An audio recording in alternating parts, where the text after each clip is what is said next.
बिस्मिल्लाहिर्रहमानिर्रहीम। लाखों करोड़ों दुरूदो सलाम मोहम्मद मुस्तफ़ा सल्लल्लाहु अलैहि वसल्लम और आले मोहम्मद पर। मैं हूँ उमर दराज गोंदल।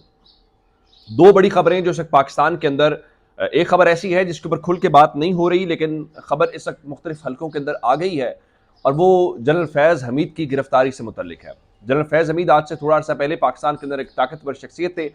DGISI के तौर पर काम किया, फिर कोर कमांडर पेशावर के तौर पर काम किया, फिर कोर कमांडर बहावलपुर के तौर पर रिटायर हो गए, अर्ली रिटायरमेंट ले ली। लेकिन मुस्लिम लीग नून बार बार नाम देती है। कल भी मरीम नवाज ने सलीम साफी को जो इंटरव्यू दिया, कहा जी फैज़ की जो बाकियात हैं वो भी इमरान खान को सपोर्ट कर रही हैं। अब सवाल यह है कि क्या वाकईतन जनरल फैज़ हमीद को गिरफ्तार कर लिया गया है, और अगर गिरफ्तार किया गया है तो किस जुर्म के अंदर, किस इल्ज़ाम के अंदर गिरफ्तार किया गया है, ये दावा कहाँ से आया है, और अगर गिरफ्तार नहीं किया गया तो ये खबर कौन फैला रहा है, कौन इस सारे अमल को, ये आज की पहली टॉप स्टोरी है। और दूसरी सदर आरिफ अलवी के इस्तीफे से मुतल्लिक मैं आपको सबसे पहले खबर ये देना चाहता हूं कि ये जो मामला हुआ है इस वक्त फैज़ हमीद साहब वाला, ये आज से चंद रोज पहले हुआ इस तरह से कि एक अहम जो शख्स है, जारी बात है एंकर है, नदीम मलिक जो हैं, नदीम मलिक ने अपने शो के अंदर बैठ के ये खबर ब्रेक की। उनके मुताबिक फौज के अंदर एक तहकीकात चल रही हैं और तहकीकात के नतीजे में उनके मुताबिक 8 से 10 लोगों को गिरफ्तार किया गया है। अब थोड़ा अर्सा पहले उमर चीमा ने खबर ब्रेक की थी कि एक कर्नल लेवल के ऑफिसर को बैरून मुल्क जाने से रोका गया, वो बाहर जाना चाहते थे, उनका ताल्लुक भी फैज़ हमीद के साथ जोड़ा गया। अब फौज अपने तौर पे तहकीकात तो कर रही है, हालांकि फौज के सुप्रीम कमांडर को इमरान खान जनरल बाजवा से मुतल्लिक खत लिख चुके हैं, और कल सदर साहब ने एक इंटरव्यू दिया और उनकी जनरल बाजवा से मुतल्लिक जो खत आया था अभी आर्मी चीफ से, उस बारे में बात नहीं हुई। मैं आपको सबसे पहले बताना ये चाहता हूं कि इस वक्त जो 8 से 10 फौजियों की गिरफ्तारी वाली खबर आई थी, जो नदीम मलिक साहब ने अपने शो के अंदर ब्रेक की थी, जरा वो उनकी ज़बानी सुन लीजिए, फिर अगली बात करते हैं। आज के प्रोग्राम में बहुत ज़्यादा खबरें ऐसी हैं जो सियासी लिहाज से भी और सिक्योरिटी के एतबार से भी और बाज़ इदारों के हवाले से भी बहुत ही हसास नौयत की।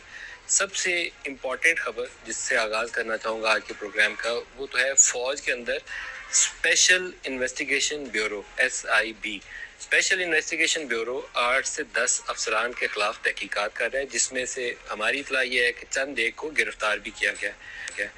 मामला एक तो जो प्राइम मिनिस्टर हाउस के अंदर से ऑडियो लीक्स हुई, उस ऑडियोज को कौन रिकॉर्ड कर रहा था, एक शख्स का नाम सामने आया था, मैं नाम नहीं आज दोहराऊंगा, लेकिन वो शहबाज शरीफ साहब जब ज़ात उज़्मा संभाली तो उस वक्त उनके ADC या इस तरह के कोई अफसर बताए जाते हैं, और उनको भी सुनने में आया कि उनको भी गिरफ्तार कर लिया गया। और इसके अलावा भी कुछ और अफसरान, कुछ गिरफ्तार हैं और कुछ जो है वो अंडर इन्वेस्टिगेशन है।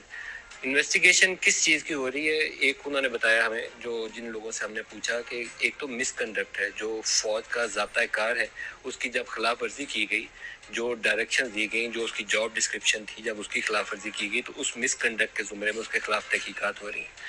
एक तहकीकात की जो नौयत है वो कहने में बड़ी मानी खेज है, लेकिन मैं उसको ऑन एयर एक्सप्लेन नहीं करना चाहूँगा। वो कहा यह जाता है कि former prime minister Imran Khan, उनके साथ किन लोगों का राब्ता था इन ऑफिस जब तक थे तब तक तो वो ऑफिशियल बिजनेस के हवाले से जो भी तरीकाकार था उससे मीटिंग्स होती रही, लेकिन ऑफिस से उनसे जाने के बाद क्या कुछ ऐसे लोग थे सीनियर लेवल के ऊपर आर्मी के अंदर जो सियासी नौयत के मामलात में गेम प्लान के हवाले से, कब क्या करना है, ये मूव करनी है या वो मूव करनी है, या कोई फौज के अंदर से या बाहर से इतला देने वाली बात हो, उस हवाले से उनसे बराह रास्त राब्ते में हो या बिल वास्ता उन्होंने कोई तरीकाकार वज़ा किया और इमरान खान और उनके दरमियान में कोई राब्ता साजी के लिए कोई ऐसा सिस्टम इवॉल्व कर लिया।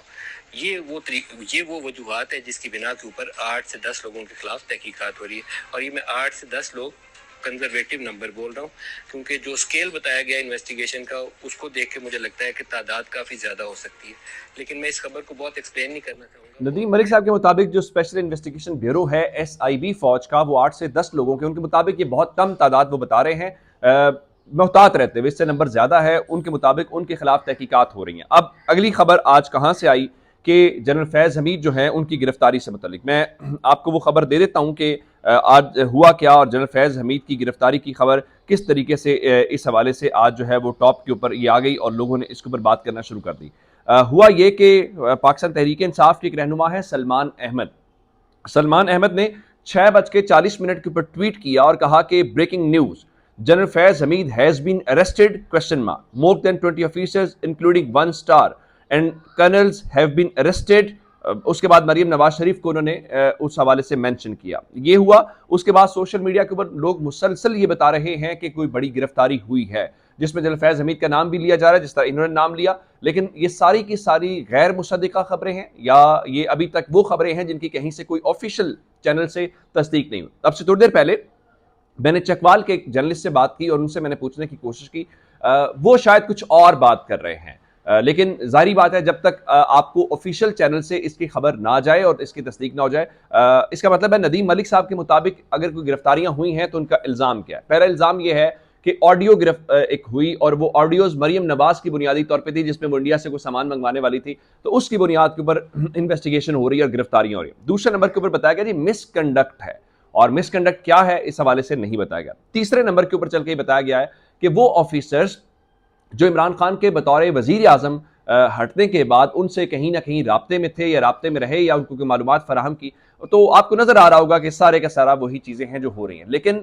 ये एक बहुत सेंसिटिव मामला है, लेकिन ये सोशल मीडिया के ऊपर इसे सर्कुलेट कर रहा है। ये सारी गैर मुसद्दिका इस वक्त चीजें हैं। उसकी वजह क्या है कि अभी इसको ऑफिशियल लेवल के ऊपर जब तक नहीं आएगा तो हम यही समझेंगे गैर मुसद्दिक, लेकिन सोशल मीडिया के ऊपर एक शोर जरूर मचा हुआ है। हाँ, लोग इसके ऊपर मुख्तलिफ क्लेम जरूर कर रहे हैं, लेकिन ये एक बिल्कुल एक अलग सा मामला होगा कि इस लेवल की कोई गिरफ्तारी होती है तो इसका मतलब है कि चीजें कुछ ना कुछ तो गैर मामूली है, जिसकी वजह से चीजें इतनी ज्यादा हो रही हैं। और नदीम मलिक साहब ने इन्वेस्टिगेशन की तस्दीक की, कुछ लोगों की गिरफ्तारियों की तस्दीक की, फिर उमर चीमा ने आज से चंद रोज पहले एक कर्नल लेवल के ऑफिसर के बाहर जाने के ऊपर, और उसका ताल्लुक भी फैज हमीद से जोड़ा गया। अब दूसरे नंबर के ऊपर सदर मुमलिकत के इस्तीफे की बात करें तो सदर साहब ने यह कहा है कि इलेक्शन की तारीख से आइन पर खिलवाड़ किया जा रहा है, और उनका इस वक्त लग ये रहा है कि मुल्क के अंदर कोई इत्तेहादी हुकूमत नहीं है बल्कि टेक्नोक्रेट सेटअप चल रहा है, और वही टेक्नोक्रेट सेटअप जो लाने की कोशिश की जा रही थी और उसको कहीं से कोई सहारा मिल रहा है। और उनके मुताबिक इलेक्शन की तारीख देने से गुरेज ऐसे किया जा रहा है जैसे कोई जुर्माना हो जाएगा, और उनके मुताबिक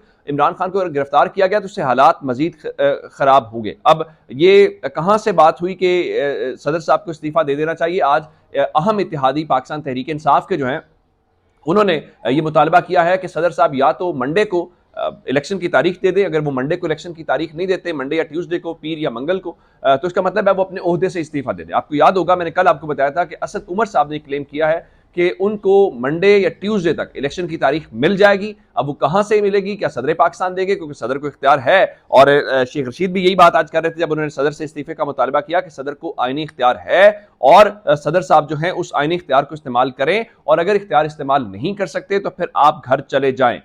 उनके मुताबिक आप अपनी तारीख जो आपका आईनी दायरा इख्तियार है उसको इस्तेमाल करें और इलेक्शन डेट दें, बाकी फिर सुप्रीम कोर्ट जाने और सुप्रीम कोर्ट का काम जाने। और दूसरी जानिब आप देख लीजिए कि कल से लेके राना सनावला ने शोर मचाया जी सदर को इख्तियार नहीं है। उसके बाद हमने देखा कि जो ख्वाजा आसिफ हैं उन्होंने शोर मचाया, इवन उन्हें तो औकात में रहने की धमकी दी। उसके बाद आज आजम नजीर तारड़ साहब जो लॉ मिनिस्टर हैं वो भी, अब इनको ये सवाल ये पैदा होता है कि अगर इलेक्शन की तारीख गवर्नर्स ने नहीं देनी, सदर ने भी नहीं देनी, तो फिर देनी किसने है? इस मुल्क के अंदर आइंदा से क्या इसका होगा? क्या होगा ये कि मिसाल के तौर के ऊपर असेंबली की मुद्दत पूरी होने वाली होगी, 6 महीने पहले असेंबली डिसॉल्व कर दी जाएगी और उसके बाद सदर होगा या गवर्नर होगा तो वो क्या करेगा जी मैंने तारीख नहीं देनी। तो इसका मतलब फिर क्या होगा कि उसके बाद आप इलेक्शन नहीं करवाएंगे। तो इस अमल को कहीं ना कहीं फुल स्टॉप आपने लगाना है, इसको सेट करना है कि ये आगे ना हो। अब सुप्रीम कोर्ट इसको नोटिस लेती है नहीं लेती, सब नजर सुप्रीम कोर्ट से है। खबरें ये हैं कि इसको नोटिस की तैयारी हो रही है, अब वो कब होगा हमें इस बारे में इल्म नहीं है। दूसरे नंबर के ऊपर मैं आपको एक और बात बताता हूं, इलेक्शन कमीशन से जो खबर आई है,